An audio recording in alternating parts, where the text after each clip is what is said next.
assim, se a minha vida fosse uma horta, em todos os canteiros tem um desdobramento desse trabalho corporal. Eu não consigo lembrar muito bem quando que eu comecei a dançar assim.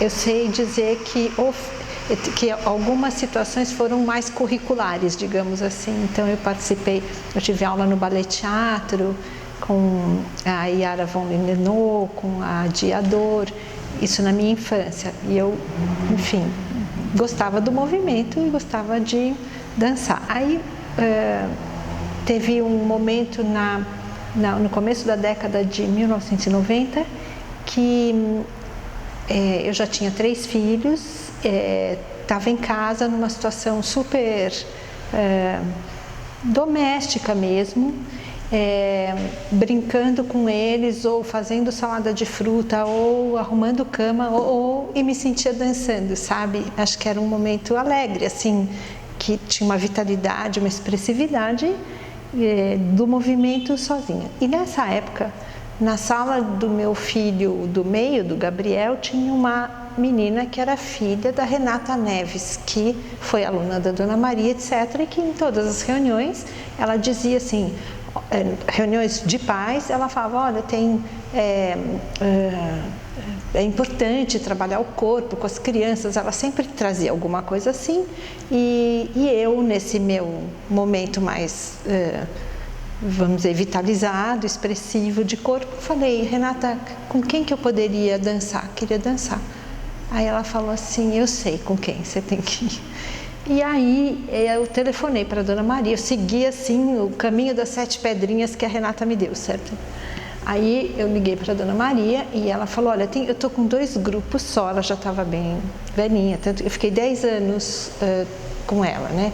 Ela falou, eu tenho 2 grupos e eu precisaria ver você dançar para ver em que grupo você fica.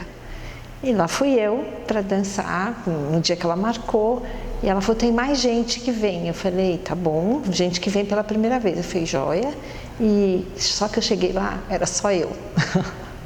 E aí foi uma coisa incrível, porque era uma sala enorme assim, e ela na cadeirinha dela, cadeirinha assim, pra gente muito significativa, como um ponto dela no espaço, sempre ali, né? E ela com a cestinha cheia de fitas cassete, e aí ela falou assim, pôs uma música e falou, então dança. E eu que era uma coisa totalmente assim. Aí eu falei, Dona Maria, acho que eu não consigo. Ela falou, então é o seguinte, tem um riachinho aqui e tem uma aguinha e você vai pisar no riachinho com a aguinha e as pedrinhas, só.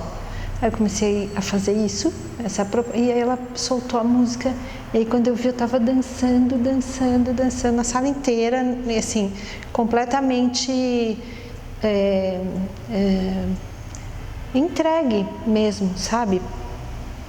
Acho que eu senti nela essa escuta profunda do movimento, sabe? Um olhar e uma escuta profunda do movimento. Aí ela me pôs num grupo, que é esse, que então agora continua, uma parte desse grupo está aqui, a Silo, que acho que que foi organizando, mas acho que nesse tempo, assim, foi nascendo o trabalho de grupo também, que aí era muito peculiar mesmo daquele grupo, né? Tem uma experiência tão simples assim, ela na cadeirinha com as músicas, com pouquíssima intervenção verbal, pouquíssima, quase nenhuma. A última aula eu lembro dela se movimentando com a gente, ela foi segurando na barra, depois ela dançou um pouquinho no chão, e eu lembro disso. Eu não sei se é a última ou se eu tenho isso como última, eu não sei mais, mas bem no final já teve essa situação. E o que eu acho é uma presença, é uma pessoa que via muita coisa, então ela via muito. Então se o grupo estava muito, por exemplo, no chão só, Eu acho, não sei, né? Ela, de repente, na semana seguinte, ela falava, imagina um céu estrelado. Ela puxava a gente para cima, sabe?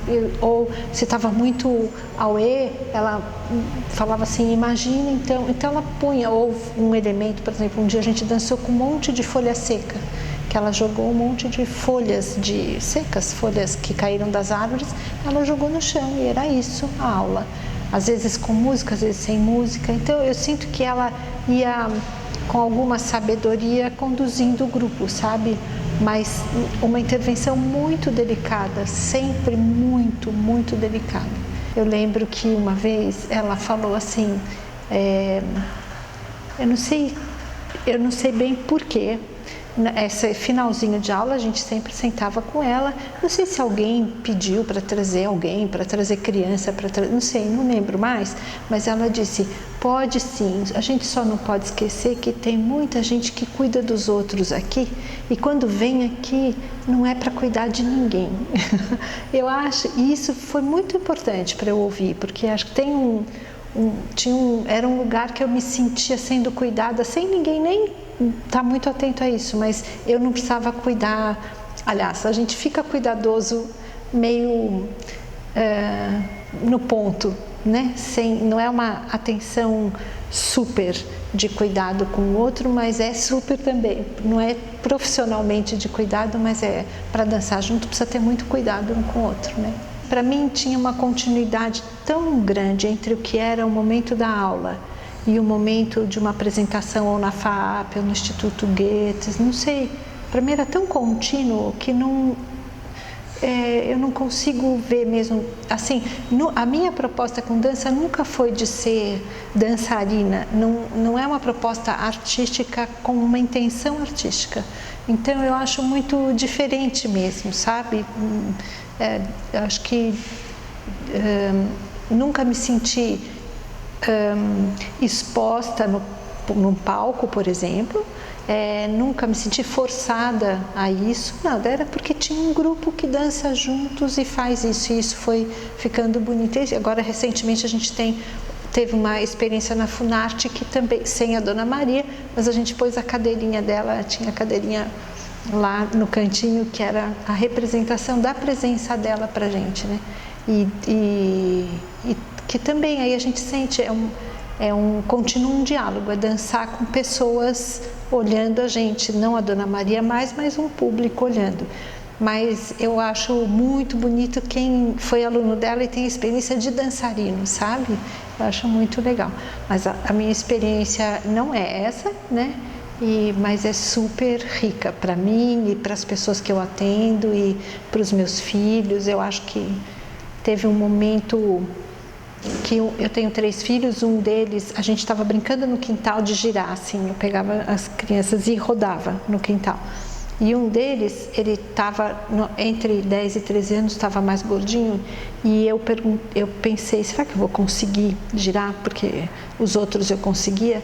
E na hora que eu não só pensei, como eu comentei, eu falei, será que eu vou conseguir girar você? E eu vi que ele deu uma entristecida. Aí eu falei assim, vamos tentar, vamos começar. E a gente começou a rodar e girou, né? Porque é claro que o corpo encontra um ponto de apoio e encontra um equilíbrio. E ele olhou para mim quando acabou e falou, mãe, isso é milagre? E eu ia respondendo que não, né? Porque é milagre. Aí eu falei, isso é. Então eu acho assim bonito como foi penetrando todas as esferas da vida mesmo. Assim, se a minha vida fosse uma horta, em todos os canteiros tem um desdobramento desse trabalho corporal. Eu acho que como mulher da minha geração, o corpo da gente que precisa falar, que precisa se expressar. Eu lembro muitas vezes no meu processo terapêutico, eu sendo psicoterapeutizada, né?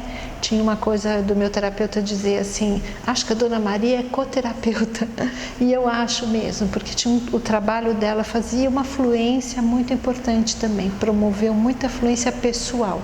Então isso acho que foi irrigando todos os canteirinhos aí, né?